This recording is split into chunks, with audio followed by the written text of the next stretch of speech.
Seja muito bem-vindo ao canal Analisando a Fé pela Razão. Estou fazendo um vídeo hoje com o título Refutando Jesus morreu por nossos pecados.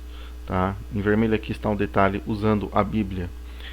É um título que vai chamar bem, creio eu, né, que poderá chamar atenção, poderá trazer questionamentos, né, sobre um dos principais fundamentos da religião cristã, que é acerca da morte de Jesus na cruz, tá? Em favor dos pecados daquele, de todo que nele crê, né, no caso.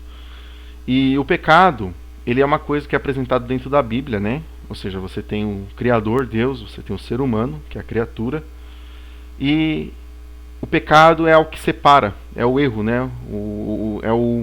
É o erro, é a mancha que separa o ser humano de Deus. Tá? Se você pega a sua Bíblia cristã, no Antigo Testamento, tá, para se remover essa mancha, era apresentado sacrifício de animais. Tá? Era o sangue ele purificava, ele limpava, tirava o pecado, aquilo que maculava a relação do ser humano, a criatura, com Deus, que era o Criador. No cristianismo, a pegada já muda, porque você tem Jesus Cristo, que é a figura central do cristianismo, e ele, os evangelhos, né, no caso, dentro da Bíblia cristã, vão relatar que Jesus ele morreu na cruz, e diversas outras passagens bíblicas dentro do Novo Testamento, baseado nessa ideia de um sacrifício, o sangue do sacrifício para limpar, perdoar os pecados, você vai ter essa base por intermédio da pessoa de Jesus e com o seu sacrifício, né, que é considerado um grande ato de amor, principalmente no Evangelho de João. Eu trouxe aqui no nosso esboço, tá, bases que afirmam que Jesus morreu por pecados. Temos aqui o texto de 1 Pedro 3, né, que diz, né, porque também Cristo padeceu uma vez pelos pecados, o justo pelos injustos, para levar-nos a Deus, mortificado na verdade, na carne, mas vivificado pelo Espírito. Tá? Aqui você também vai ter Hebreus 10, verso 11, que diz o seguinte: dia após dia, todo sacerdote apresenta-se e exerce os seus deveres religiosos. Repetidamente oferece os mesmos sacrifícios que nunca podem remover pecados. Verso 12: mas quando este sacerdote acabou de oferecer para sempre um único sacrifício pelos pecados, assentou-se à direita de Deus. Tá? Em Mateus 26, que diz o seguinte: isto é meu sangue, é o sangue da aliança, que é derramado em favor de muitos, para perdão de pecados. Então, ou seja, temos aqui três passagens em comum no Novo Testamento que refere-se ao sacrifício de Jesus na cruz para perdão e remissão de pecados. Tá? Então, ou seja, você já nasce com o pecado original, que é uma doutrina cristã extremamente absurda, boba, idiota. Tá? Ou seja, a Bíblia, o cristianismo em si, ele apresenta uma cura, uma solução para um problema que eles mesmos criam, que é essa concepção do pecado. Né? Então, ou seja, o ser humano, uma criança em si, ele já nasce com a mancha do pecado, que é o dito pecado original, que foi herdado lá de Adão e Eva. Só que para se tirar essa mancha, esse bloqueio, para o ser humano ter acesso a Deus, basta você reconhecer que Jesus morreu por você na cruz. Certo? E aí, a partir daí, você tem acesso livre a Deus, ao Pai, enfim. Ok, são três passagens aqui, né, nesse esboço. Mas o que vai chamar a atenção? Tá? Por que eu estou fazendo o vídeo? Qual vai ser a grande problemática? Muitos cristãos vão perguntar, porra, por que você achou problema nisso? Uma história tão linda, tão maravilhosa. Né? Devido à mudança ao decorrer do tempo. Certo? Uma mudança que eu não considero justa. Hoje é muito fácil, se essa questão do pecado, uma mancha que entre o ser humano e Deus for uma verdade absoluta, inerrante, né? Nem sempre foi assim. Houve mudança. Então, ou seja, se você tem a Bíblia Sagrada, o livro sagrado dos cristãos, que aqui dentro contém a história da humanidade, uma verdade absoluta, tá? Conforme o cristão, o crente pensa. O primeiro casal do ser humano é Adão e Eva, criado há um pouco mais de 6.000 anos atrás.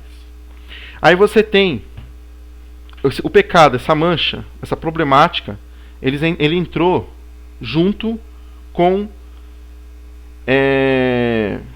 Adão e Eva, a partir do momento que Eva desobedece a Deus e come lá do fruto da árvore do conhecimento do bem e do mal.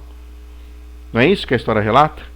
A partir dali entrou o pecado no mundo, conforme também Adão vai falar lá em Minto, o apóstolo, né, o pseudo-apóstolo Paulo vai dizer lá em Romanos 5, se eu não me engano, né, que por um homem entrou o pecado no mundo, por um homem, né, no caso por intermédio do sacrifício de Jesus, é possível se alcançar o perdão do pecado, reconhecendo o seu sacrifício na cruz.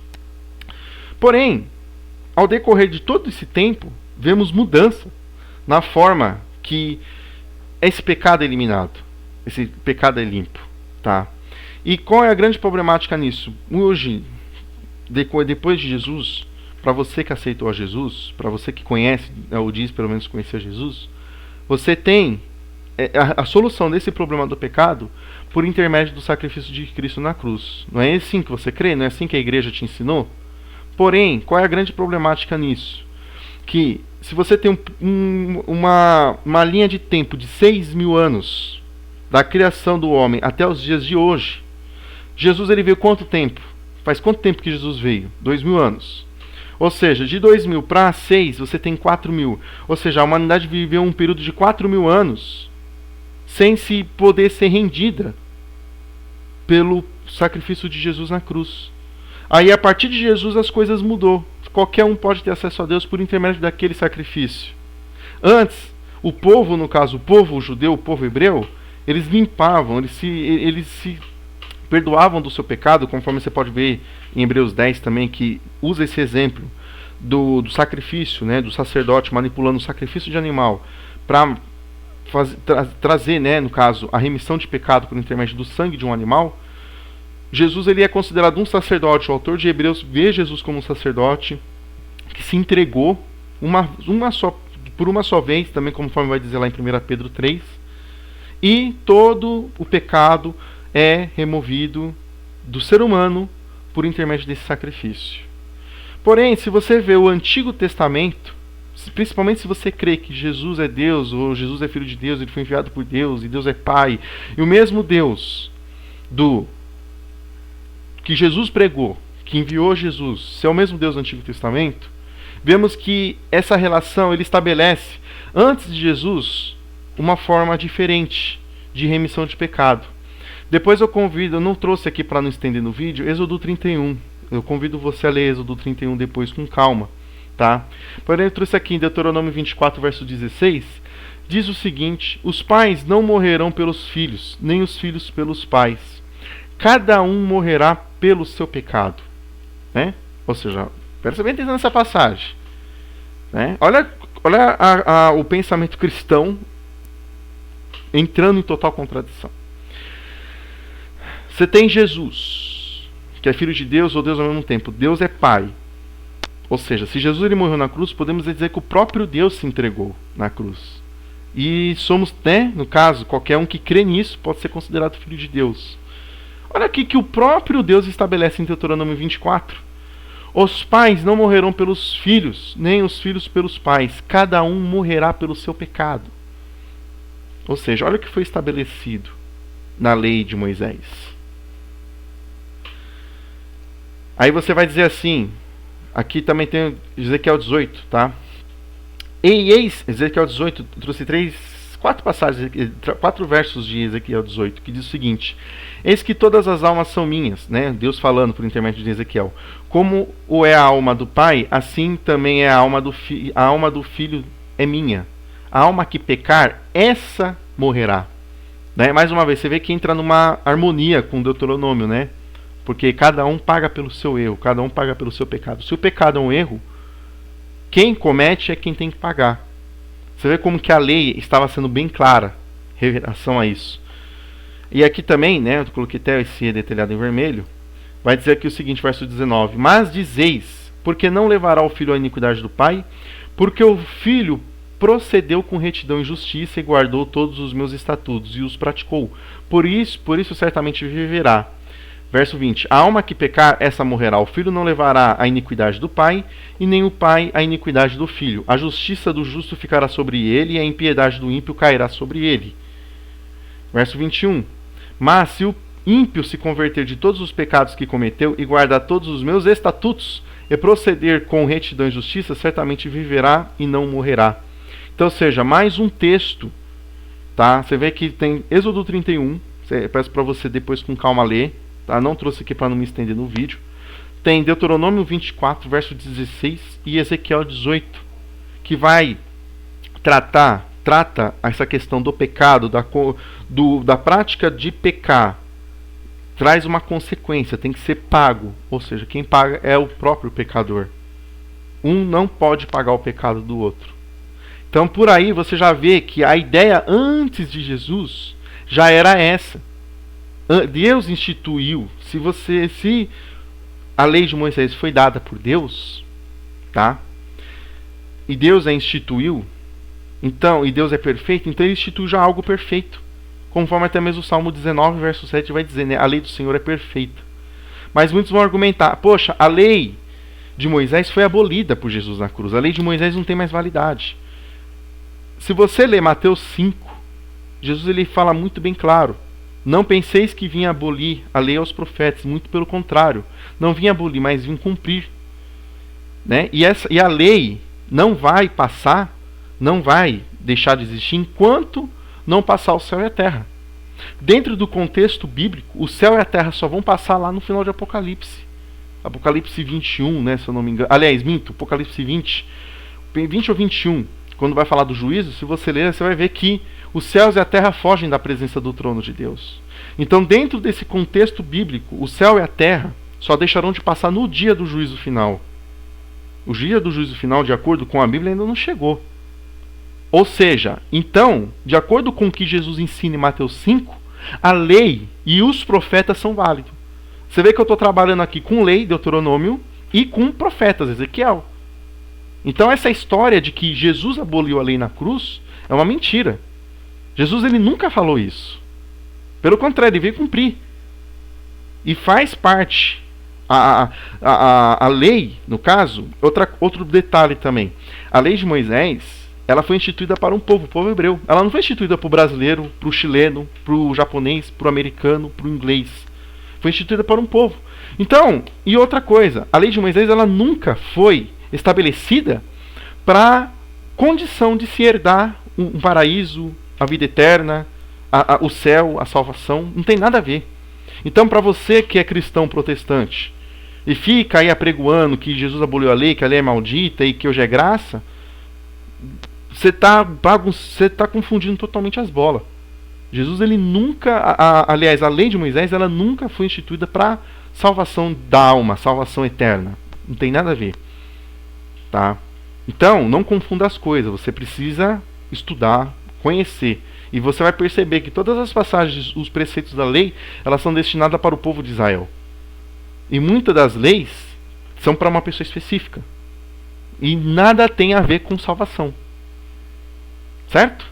Então, essa historinha de que Jesus ele morreu para a remissão de pecado, ela não se encaixa. Ela não se encaixa com toda uma harmonia dentro da Bíblia. Porque se Jesus ele morreu para perdoar pecados, para a remissão de pecados, você tem uma alteração, tá? Ou seja, tira o pecado dos praticantes, tira a culpa, a paga dos praticantes, e aí no caso passa você crer para ser perdoado. Ou seja, muda totalmente do que já foi instituído antes. Eu trouxe aqui outras passagens que diz o seguinte: porque eu, o Senhor, não mudo. Malaquias 3. O próprio Deus falando. Deus não é homem para que minta, nem filho do homem para que se arrependa. Porventura diria ele e não o faria? Ou falaria e não confirmaria? Números 23, verso 19. Tá? Ou seja, passagem que afirma que Deus não muda. Ou seja, se Deus estabeleceu que cada um vai pagar pelo seu pecado, e Deus ele é perfeito, essa história de que Jesus morreu na cruz para perdoar pecados, ela contradiz totalmente. Então, se isso é uma verdade absoluta, Deus mentiu. Se Deus mentiu, como vamos confiar nele? O porquê que eu iria confiar? E outra, não seria mais fácil, tá? Se desde o princípio, desde ali de Adão e Eva, tá? Deus já mandasse Jesus ali na hora, já morresse, e aí todas as pessoas que nascessem, Deus daria um jeito, por ele ser todo poderoso e perfeito, ele já daria um jeito das pessoas nascerem, viverem, ter acesso à mensagem do Evangelho de Jesus desde Adão e Eva. E aí elas aceitar ou não seguir essa mensagem, aceitar ou não esse sacrifício de Jesus para a remissão de pecado. Certo? Então, você vê que dentro desse sistema, desse pensamento religioso, dessa ilusão religiosa, você usa a racionalidade e você vê que não bate as coisas. Certo? Não bate. Você pode ver que tem discussão se Jesus morreu na cruz, de braço aberto, ou na estaca. Certo? São 2000 anos de história de total contradição. Tem igrejas que discutem qual é a forma certa de se batizar. Se é na piscina, se é no tanque, ou no rio, ou no mar. Se batiza em nome do Pai, do Filho, se batiza por imersão, por aspersão. Certo? Se a Santa Ceia ela é dada só uma vez por ano, se pode ser comer todo dia. Se tem que se tomar somente vinho, ou um quisuco, ou uma fanta uva. Se somos salvos, se nós escolhemos a salvação, se Deus já destina quem vai ser salvo. Ou seja, cada igreja que você encontra, se você mora aqui no Brasil, você anda, você pode ver que em cada esquina você vê uma igreja, uma diferente da outra, uma pregando o seu Jesus de acordo com a sua imagem, semelhança e interesse. Você pode alegar que elas têm coisa em comum, todas reconhecem que o sacrifício de Jesus na cruz foi para perdão de pecados. Mas como vou reconhecer isso? Simplesmente aceitando, praticando o que ele ensinou, indo, frequentando a igreja, me batizando, né? Ou seja, são só contradições. Um ponto contrariando ao outro. Uma bagunça completa e total. Então, você pode ver que pela própria Bíblia, tá? Só para fechar o vídeo, Jesus morreu pelos nossos pecados. Porém, isso ocorreu há 2000 anos atrás. Antes disso, foi estabelecido que cada um pagaria pelo seu pecado. Tá? Ou seja, se antes já foi estabelecido que cada um pagaria pelo seu pecado, se quem Deus estabeleceu isso foi Deus, e Deus ele é perfeito, ele não muda. Então, essa história de que Jesus morreu por nossos pecados, a própria Bíblia, ela entra em choque com a própria Bíblia. E se ela entra em choque e contradiz e há uma mudança, Deus, ele se arrependeu, Deus, ele voltou atrás, ele mentiu, ele mudou. E aí ele não pode ser chamado de perfeito, todo-poderoso. Certo? O assunto é extenso, é polêmico. Depois de outros vídeos vou abordar um pouco mais. Se você gostou do vídeo, dê o seu like, dê o seu joinha, inscreva-se no canal, clique em se inscrever no canal, tá? Ajude a divulgar, compartilhar. Os comentários estão abertos para dúvidas, sugestões, refutações. Fique à vontade. Certo? E também não se esqueça de curtir nossa página lá no Facebook, Analisando a Fé pela Razão. Sempre com artigos interessantes, reflexões, enfim, totalmente contra o fundamentalismo e o fanatismo religioso. Muito obrigado pela atenção e um forte abraço. Paz.